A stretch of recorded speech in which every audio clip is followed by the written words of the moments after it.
voltar muitas vezes, são lembranças. E para que servem lembranças na nossa vida?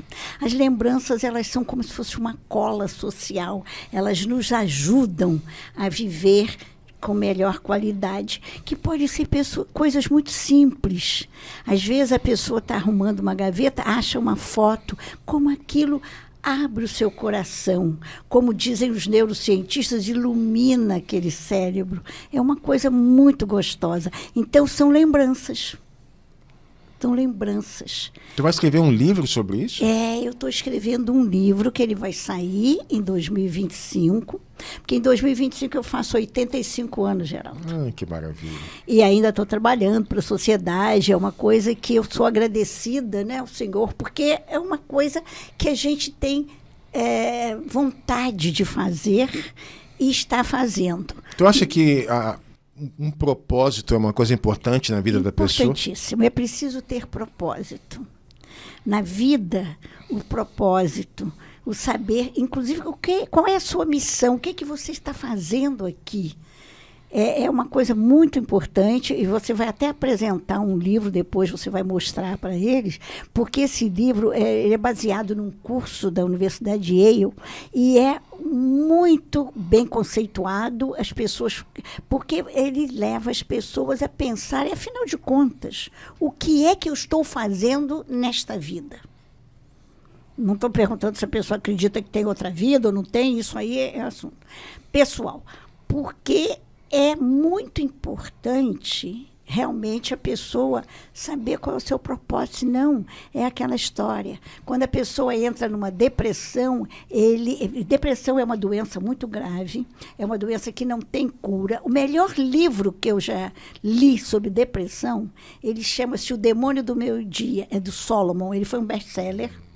Ele fala da depressão dele e ele fala sobre... É um livro muito bem, ele teve uma equipe enorme que ajudou de pesquisa e é muito interessante porque é o sol do meio-dia, não tem sombra. Mas a depressão é uma sombra que persegue você sempre. Sempre. Então, é preciso que você saiba que ela vai estar sempre ali, mas ela não pode ser mais poderosa que você para destruir, porque o suicídio é uma destruição.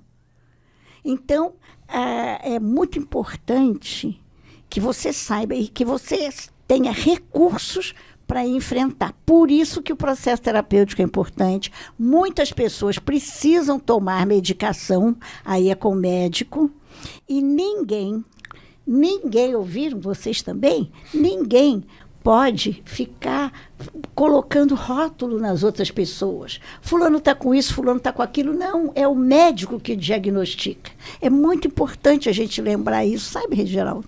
Porque tem pessoas que, fulano está com não sei o quê. Aí eu digo, mas o médico falou isso? Não, ele nem foi no médico, eu já sei. Não, você não é médico, como é que você já sabe?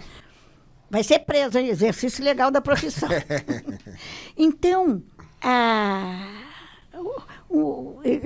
nas memórias afetivas, uma coisa muito interessante, eu estava lendo, pesquisando muito, há 2 anos que eu venho pesquisando para esse livro, porque o último livro que eu lancei, ele vai fazer 5 anos, ele foi lançado quando eu fiz 80 anos. É um livro só de poesias. Nossa. Posso falar uma poesia depois? Deve?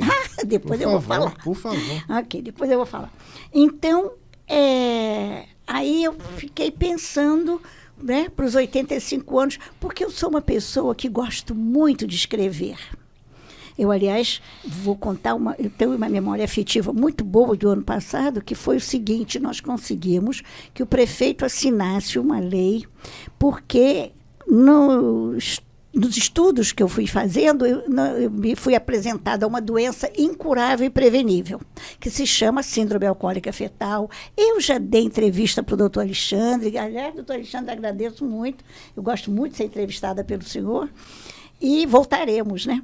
Então, nós conseguimos essa vitória no final do ano, porque foi organizada a partir de um escrito meu, a partir de um artigo que eu escrevi numa revista para divulgação, uma revista de psicologia e civilidade, que nós falávamos sobre isso, aí o vereador ficou interessado, como ele foi reeleito, então nós vamos ter, de 2025 a 2029, outra frente parlamentar partidária, e você vai me entrevistar muitas vezes sobre esse assunto. Então, nós já temos a lei, quer dizer, essa lei prevê o quê? É a introdução do tema chama-se Passaporte Cegonha, porque ninguém falava sobre isso. Então, vamos ver. Mas nós temos outras lutas, e eu vou voltar aqui para a gente fazer outra vez. Mas voltando a memórias afetivas, aí, nessas leituras, eu li sobre uma pesquisa, eu já falei que eu gosto de antropologia cultural. Num grupo lá da África, uma pesquisadora perguntou qual era o sonho das crianças. E as crianças responderam que é ficar velho. Olha só, ficar velho, o sonho da criança. Sabe por quê? Porque lá, nessa tribo, as pessoas morrem cedo. Então, os que conseguem envelhecer são muito bem conceituados, são respeitados. E olha, mas eu achei tão interessante isso, porque a gente fala tanto, né? Nós temos uns problemas aqui no Brasil, etarismo, ageísmo e idadismo. Essas palavras aparecem na mídia muito. Então, é a história do preconceito contra o envelhecimento. Como é que é essas três palavras que eu nunca ouvi falar de... Geraldo, já ouviu. Então você não está lendo sobre envelhecimento, porque aparece muito nos textos sobre envelhecimento. Idadismo, ageísmo e etaísmo, que quer dizer a mesma coisa, porque no Brasil houve um problema que nós tem a história do preconceito. Não pode falar em idoso, em velho, porque as pessoas não gostam. Não, nós somos pessoas idosas e eu sou a filha mais velha. Então você não diz, você não tem um neto mais velho? Tem, todo mundo tem um filho mais velho, um neto mais velho. Eu sou a mais velha das minhas irmãs. Então, é usual no diálogo brasileiro nós falarmos isso. Aí começou o preconceito, não pode falar que fulano é velho, não sei o quê. Nós temos uma pesquisadora paulista que ela sempre fala, nos livros dela ela escreve velho. Bom, eu escrevo pessoa idosa. Há muitos anos eu sempre escrevi pessoa idosa. Porque ficava, o idoso, a idosa, eu acho uma chatice. Então eu boto pessoa idosa, pronto, já sabe que é uma pessoa idosa, ponto. E nós temos leis, né, que dizem que quando é que a pessoa é idosa, é por lei. A criança não pode viajar sozinha, ela tem que viajar acompanhado. Sim. Então, você tem responsabilidade civil a partir dos 18 anos. Se você tiver 17 anos e 11 meses e não sei quantos dias, você ainda não é, né? Os seus pais é que são responsáveis por você. Fez 18 anos, pronto. Você O idoso é a partir de 60 ou 65? Pois é, esse é o problema no Brasil. Porque a Constituição Federal fala em 65 anos. Eles já usaram.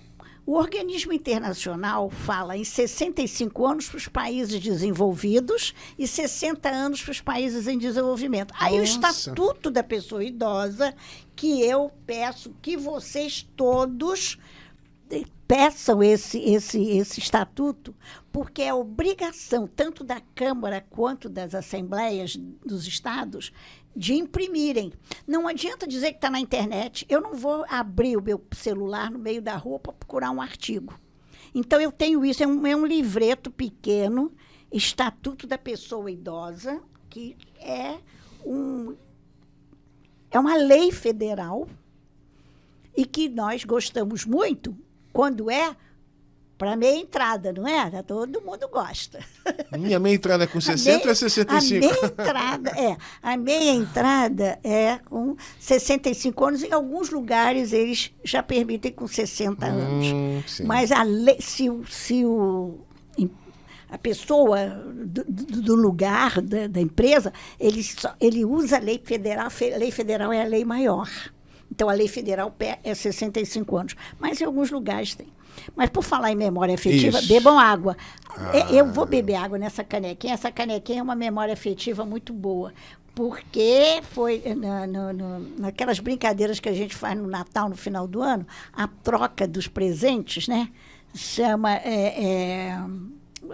não é amigo oculto, tem um outro, rouba amigo. Eu não sabia que chamava rouba amigo. Sim. Não sabia dessa. Mas então, na nossa família, nós fazemos há muitos anos, e quando foi esse ano passado, eu ganhei o número 1. Fiquei tranquila, porque quem ganha o número 1 pode depois, no final, escolher o que quiser. Então, eu ganhei. É uma canequinha, como é que chama? Uma garrafinha muito chique, com 3 canequinhas assim. Olha só que linda. Isso aí você pegou de alguém. Eu peguei, quando eu vi que... Aí foi isso que me interessou mais, eu achei muito chique, muito bonita. E aí eu trouxe para vocês verem, tá vendo, nesse podcast, de memórias. Memória afetiva é assim, é qualquer coisa. Às vezes é uma coisa tão simples, né? Porque claro que eu podia comprar quantas canecas eu quisesse, mas eu ganhei. Essa coisa de dopamina, essas coisas é muito...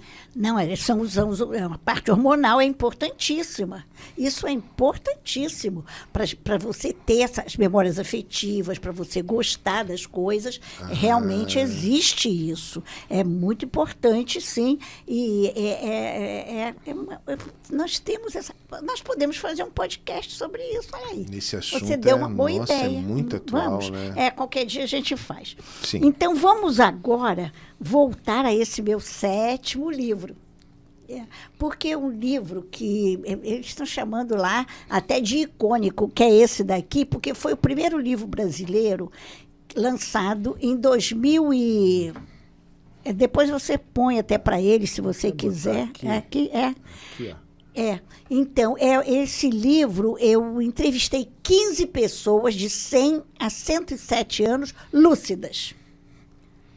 Meu Deus. Porque era uma época, 2013, 2014, o livro sai em final de 2014, ele foi pré-lançamento na OAB, Barra da Tijuca, de onde eu sou adotada. Muito obrigada, senhora presidente, agora nós temos uma mulher presidente. Então, as pessoas centenárias, ficava aquela história, você imagina, né? Há 10 anos atrás. Então, este livro está fazendo 10 anos esse ano, ele está esgotado. As pessoas pensaram que eu ia, este ano, fazer o 2, que eu ia entrevistar outra vez centenários, não sei o que. Não, é outro assunto. É memórias afetivas. Memórias afetivas é assim, é isso, é o gostar. São as lembranças que podem ser boas, porque a maioria, agora nós vamos falar um ponto... Alguma coisa te fez ter essa ideia, né? Sim. De memórias afetivas. É a clínica, né? A clínica leva a gente a pensar como é que umas pessoas chegam ao final da vida bem e outras chegam mal, mesmo tendo condições financeiras. Porque uma das coisas que nós falamos, depois, vocês querem, eu vou dar umas dicas depois. Tem aquela série Ilhas Azuis, não sei se já ouviu, aquilo ali é muito importante. São 5 locais no mundo Isso. que são chamadas zonas azuis. Sabe Zonas por quê? Azuis. Sabe por quê esse nome? A maioria das pessoas nem sabe por quê. Não sei por quê. Foi o seguinte, começou um levantamento e o pesquisador, ele pegou o lápis que ele tinha lá em cima da coisa, uma caneta, um hidrocor, e pegou um mapa e começou botando pontinho, pontinho, pontinho. De repente, aonde tinha pessoas centenárias lúcidas. Uma pesquisa era sobre isso. Aí, de repente, ele disse assim, olha onde estão as zonas azuis. Olha, foi por aí que saiu esse nome. Falei, que interessante. Agora já está se falando em criar cidades azuis. Nos Estados Unidos eles conseguiram fazer uma. Então, mas isso é uma coisa muito interessante. E vale a pena ver esse seriado que você lembrou com muita propriedade. Obrigada. O propósito é fundamental, né? Porque justamente eles viram, são pessoas, você vê, de 100, 100 e poucos anos que colhem suas coisas, que passaram por alguns comuns. E muita dificuldade. A maioria deles, eles têm que andar. Por exemplo, no Mediterrâneo, na Itália tem também, tem no Japão, que é uma ilhota lá que eles têm, que é Ikigawa, né? E aí é uma coisa muito interessante. Sim. Bom, mas eu não quero nem ficar falando muito das zonas azuis. vale a pena. Mas o que a gente vai prestar atenção? Para que servem, afinal de contas, as memórias afetivas? A neurociência vai nos mostrar, nos laboratórios, o que acontece naqueles cérebros quando você acha alguma coisa que foi uma recordação qualquer boa para você. Eu hoje, por exemplo, escutei no rádio, eu gosto de escutar rádio de vez em quando. Rádio é muito interessante, porque você faz. Eu conheço pessoas que ficam vendo televisão e fazendo coisas. Eu não consigo. Para ver televisão, eu tenho que ficar olhando o que está acontecendo. Eu sou uma pessoa, eu sou visual. Então, sim, eu preciso. Mas tem pessoas não. Mas eu gosto de rádio. Rádio é muito interessante. Então, eu tenho um rádio na Copa, aí de manhã eu escuto uma determinada estação, e aí estavam falando sobre o que foi encontrado. Um casal que casou há 50 e não sei quantos anos atrás, quase 60 anos, e eles não tinham dinheiro para pagar, nos Estados Unidos, eles não tinham dinheiro para pagar o álbum e ficaram sem as fotos.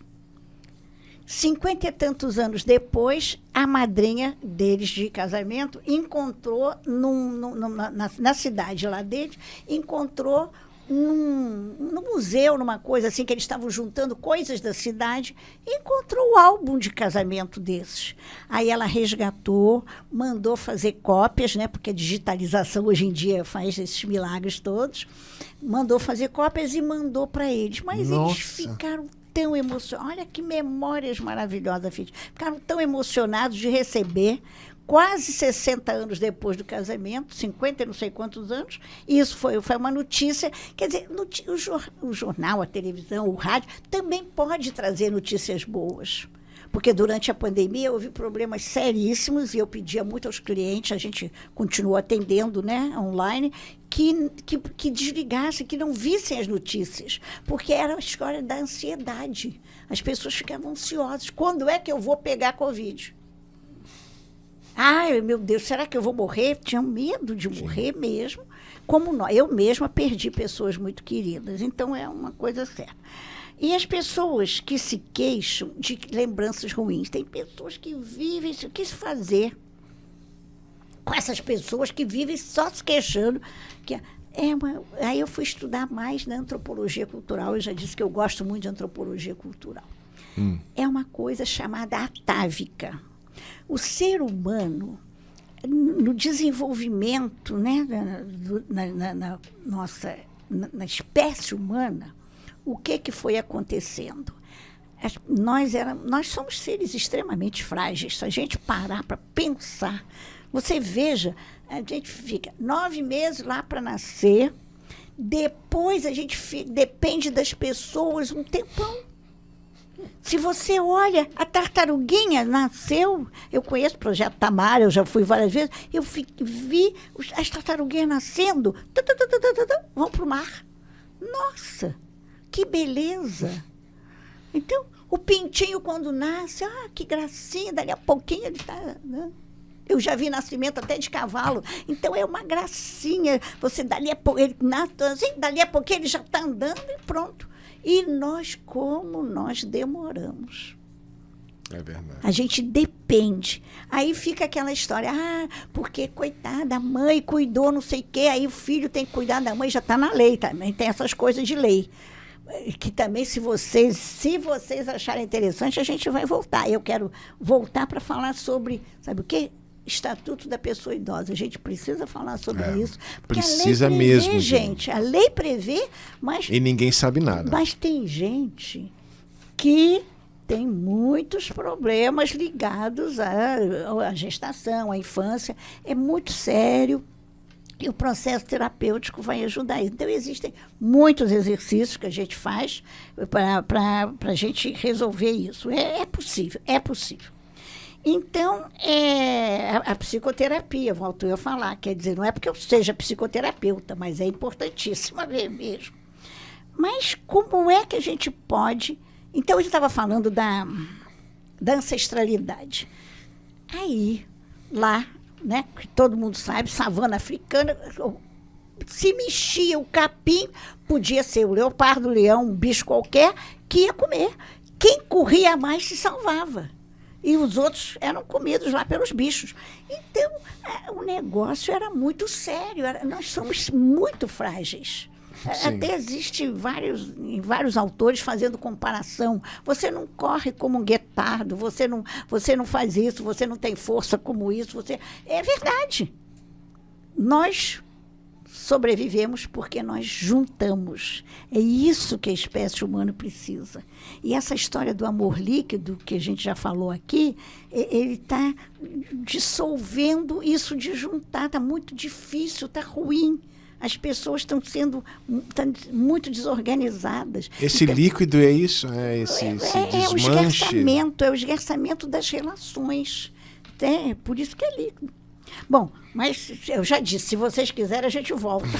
Volta ao amor líquido. Mas vamos falar das memórias, porque... mas como guardar, não é, essas memórias? É muito interessante fazer aqueles exercícios que nós até já comentamos aqui no outro podcast, que é anotar coisas boas. 2, 3 coisas boas que acontecem. Porque acontecem coisas boas, mas como nós temos aquela história da ancestralidade, do medo, porque o medo é uma emoção autêntica. Aliás, está na moda ver aquele filme que é o Inside Out, que é sobre as memórias, sobre as lembranças, sobre as emoções. É mesmo? Tem um filme, Tem um filme, você não viu? Já tem o 2. Inside Out. Inside Out, quer dizer, é o de dentro. São as emoções. E só existem 5 emoções autênticas. Afeto, alegria, tristeza, medo e raiva. 3 ruins, como diz a música do Roberto Carlos, né? As coisas boas são menos... Afeto e alegria, tristeza, medo e raiva. Aí o afeto, desde um pequeno gostar, aí vem aquelas coisas do amor.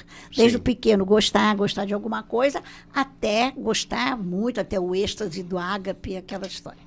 Então, mas guardar memórias afetivas, uma das formas é anotar. É muito interessante você anotar, porque a nossa ancestralidade, o nosso eu interior, muitas vezes ele é atávico, fica lá nesses medos que eram o medo da sobrevivência, porque era verdade. Corre ou morre. Até rima, né? Então, e um dos objetivos desse livro, Memórias Afetivas, é justamente mostrar que há muitas pesquisas sobre essa temática, não é? Que é muito interessante a gente apreciar as nossas pequenas vitórias. A gente esquece disso. A gente quer, às vezes, coisas grandiosas. Parar de ter inveja porque o vizinho comprou o carro, não sei o que lá. Ele comprou o carro. Se você ficar alegre porque ele comprou o carro, e um dia, se você quiser um carro igual aquele, você vai poder comprar. Se você quiser. Mas para que você precisa se você já tem um outro carro? Então, é muito interessante essa história da inveja. É outro tema que, se vocês quiserem, a gente pode falar também.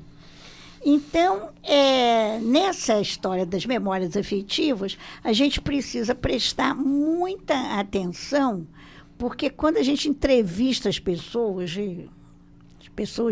de mais idade, ou as pessoas que têm algum tipo de doença terminal, quer dizer, existem pessoas que têm doenças que realmente são chamadas doenças terminais. Então, é muito interessante isso. O que eles dizem, o que vale a pena? O que vale a pena na vida? Porque realmente... excelente. Não é? Excelente. Esse dá um tema realmente também muito bom. Então, uma moça que eu estava entrevistando, eu perguntei sobre ela, o que ela tinha aprendido com as pessoas mais velhas da vida. Ela disse, eu tive uma avó que durou 114 anos. Aí eu fiquei assim. Nossa! Porque o que eu tinha conhecido tinha 107. Foi o máximo do meu livro chamado Centenários. Aí ela disse, eu disse, 114 anos? Você tem os... Eles tinham dados dela, ela morreu com 114 anos mesmo. Aí eu perguntei, assim, o que você aprendeu assim que foi principal? Aí ela ficou com os olhos cheios d'água, parou assim, eu fiquei esperando o que é. O que eu aprendi de mais importante com a minha avó foi amor. E começou a chorar. O terapeuta tem que ficar... Mas isso era um atendimento, não era uma entrevista, um atendimento. Ah, sim. Tem que ficar. Então, o principal que eu aprendi com a minha avó foi o amor. Aí a gente foi trabalhando com o amor. Como é que o amor ajudou essa moça que passou muitas dificuldades a desenvolver, a ter elan para fazer as coisas, a ter esperança, né? É uma palavra que está se falando muito em 2025, esperança. Então... Isso tudo está no teu livro, Dina? Está no meu livro. Nossa. E eu falo também sobre finitude, porque aí a pessoa não é morbidez. Por exemplo, o espanhol, é usual na cultura espanhola você preparar o seu túmulo, você se organizar. Muitas pessoas... Se organizar, e o Almodóvar, ele fez filmes já mostrando isso. A finitude, quer dizer, você sabe que vai morrer, todos nós sabemos que vamos morrer e não vamos ter morbidez de ficar pensando na morte. Mas se você tem um plano funeral, pode pagar para isso, é uma coisa boa. Eu, por exemplo, sou uma pessoa que tem um plano funeral, porque eu vi o que aconteceu quando o Hélio Barros de Aguiar, que é uma pessoa maravilhosa, que a pessoal da UERJ conheceu muito, era muito nosso amigo, presidiu 25 anos a Associação de Diplomados. Quando ele morreu, eu vi o que aconteceu. Aí eu perguntei ao sobrinho dele, mas por que fizeram? Como é que foi essa coisa assim tão rápida? Aí ele me disse, porque ele tinha um plano funeral. Então, tudo muito bem organizado e tudo. Então, vale a pena você, se puder, investir nisso. Aí agora também está muito na moda a pessoa ser cremada. Então, mas tem que decidir, tem uns protocolos a serem preenchidos para isso. Então, isso não é morbidez, gente. Isso é uma conscientização, que a finitude é um tema que a gente pode falar. Por quê? Não é ter medo de ter essa ou aquela doença, não vou nem falar o nome de doença nenhuma aqui, porque não vale a pena. Não é porque o medo não ajuda, o medo só desorganiza você. Então, o medo é uma emoção autêntica, mas até determinado ponto. Porque se eu ficar com medo de morrer, mas eu vou morrer de qualquer maneira um dia. E, de preferência, não se suicide. Mas, então... Bom, tu quer continuar o raciocínio? Pode continuar. Não, tá bom. Até aqui tá bom. Mas eu gostei muito dessa coisa assim de se ajudar escrevendo, né? Escrevendo coisas... Isso, faz parte também para guardar as memórias, não é? Quer dizer, você, se no final do dia você escreve, você ajuda, porque é tal história, quando você escreve, você ajuda a fixar. Engraçado essa coisa. Tem muitos estudos. Eu tenho um grande amigo, psiquiatra de São Paulo, ele é poeta também, teve uma hora que brecou, era só computador, ele está escrevendo a lápis agora. Ele voltou para escrever a caneta, mas ele voltou mais ainda, está escrevendo a lápis. Aí os poemas estão saindo, olha que interessante. Uma das coisas que eu faço também, quando eu quero escrever alguma coisa, eu faço umas anotações. Depois é que eu vou para o computador. Sim. Porque é a tal história de organizar o pensamento. Porque eu estudo muito cérebro há muitos anos. Então, vale a pena você respeitar isso. Da sua estrutura, é muito bonito. Eu acho assim, é uma máquina espetacular, o cérebro humano. Porque eu acho interessante assim, que às vezes eu vou escrever uma coisa, mas sai outra. Sai outra. O inconsciente é porque a gente diz brota.